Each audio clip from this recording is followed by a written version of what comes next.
Hi! Good morning! Happy New Year to everyone! Especially sa mga kapatid ko, mga kamag-anak, at mga kaibigan, at ng mga taga-Bicol, ng mga taga-Rizal, lahat ng mga classmates ko, na mga nakakakilala ko sa akin. Lahat ng mga kaibigan at mga katrabaho, mula nung ako nagtrabaho hanggang ngayon, Happy New Year sa ating lahat.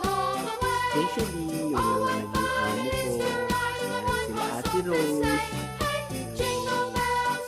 lahat, marami akong pinagtrabahoan mula Quirino, Lambaggio, to Nueva Ecija, Bulacan,